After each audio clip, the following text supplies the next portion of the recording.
Assalamualaikum dan salam sejahtera. Saya Inta Azira binti Azhar, pelajar OUM Cawangan Petaling Jaya. Hari ini saya akan membentangkan tugasan bagi kursus HBEC 2703 iaitu Sains dalam Pendidikan Awal Kanak-kanak yang bertajuk Piramid Makanan.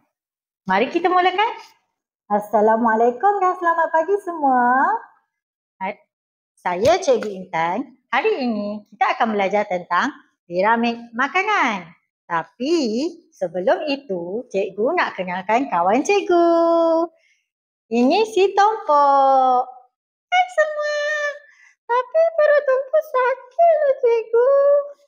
Kenapa ni Tompok?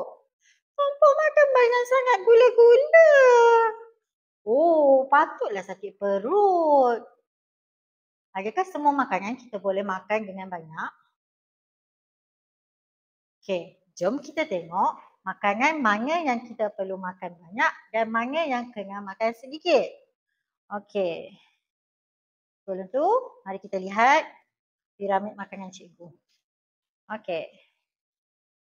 Ya, ada 4 aras, iaitu aras pertama, aras kedua, aras ketiga dan aras keempat. Kemudian, aras pertama mengandungi vitamin, mineral, serat. Aras kedua mempunyai karbohidrat. Aras ketiga mengandungi protein dan aras keempat adalah lemak. Seterusnya, aras pertama iaitu buah-buahan, sayur-sayuran. Aras kedua nasi, mi, roti, bijiring, ubi.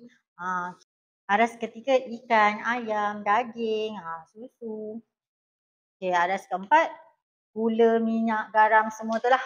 Okey. Piramid makanan ini menunjukkan jenis makanan yang kita perlukan dan berapa banyak kita patut makan. Okey. Yang aras pertama ni, kita kena makan yang paling banyak sebab dia penuh dengan vitamin dan serat yang bantu badan kita sihat. Okey. Sayur, buah-buahan. Okey. Ni, mi, ubi, roti, susu, telur. Bahagian keempat, bahagian yang paling kita kena makan paling sedikit. Okey. Kalau kita ikut piramid ni, badan kita akan jadi kuat dan sihat. Tompok nak sihat juga. Boleh, tapi kena makan makanan yang sihat. Sekarang, cikgu buka ni. Cikgu buka semula. Okey. Cikgu nak awak susun semula makanan-makanan ni di tempat yang betul. Boleh tak? Okey. Boleh tak? Okey. Okey. Cikgu dah cabut ni semua. Jadi cikgu nak awak susun semula di tempat yang betul. Okey. Ikan kat mana? Oh, di sini. Okey. Ubi? Di sini. Bagus. Obes? Di sini. Baiklah. Ni sayur apa? Sawi. Di sini aras pertama. Ni pisang. Pisang kita kena makan banyak buah-buahan. Susu kita kena makan sederhana. Okey, nasi. Kena makan banyak. Burger dengan kentang. Kena makan banyak ke kena makan sikit? Makan sikit. Bagus. Okey. Semua dah faham? Semua dah tahu dah kat mana nak letak? Okay. Pandai semua. Sekarang kita dah tahu kumpulan makanan dan berapa banyak kita nak makan. Okey. Semua makanan penting. Tapi kita kena makan ikut jumlah yang betul. Okey.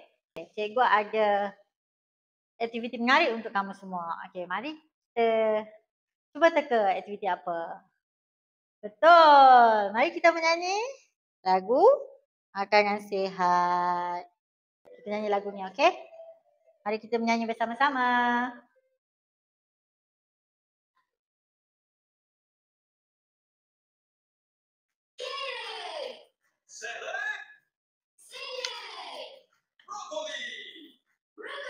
Okey, bantu cikgu menari bersama-sama. Jom kita menyanyi dan menari bersama-sama. Brokoli, carrot, salad brokoli, sayuran kegemaran kami. Pada salad brokoli, salad brokoli. Oh sayang, sedap sekali. Oh sayang, baik untuk kami. Dan hari-hari sekali lagi. Hari-hari sedapnya. Salad brokoli. Okey, seronok tak? Seronok kan? Kita kena makan sayur dan buah-buahan setiap hari. Barulah badan kita sihat, cergas, ceria. Kita bersemangatlah nak pergi sekolah. Kuranglah sakit.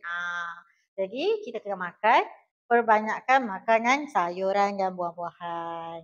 Okey, ni paling banyaklah yang kita kena makan.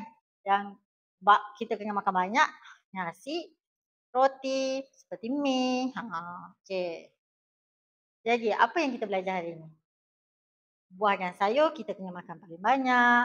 Nasi dan bijirin beri kita tenaga. Ikan, ayam dan susu boleh bina badan.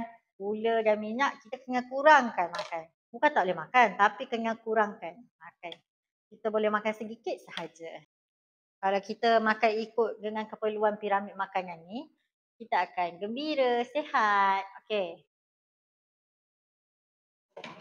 Tampak pun dah sihat lah cikgu. Terima kasih semua. Sama-sama. Jadi, cikgu ada satu lagi aktiviti. Aktiviti ini kamu kena buat latihan. Kamu kena warnakan gambar makanan berkhasiat ni dengan kemas. Boleh tak? Okey, itu saja untuk hari ini. Kita jumpa lagi dengan kelas yang seterusnya. Terima kasih.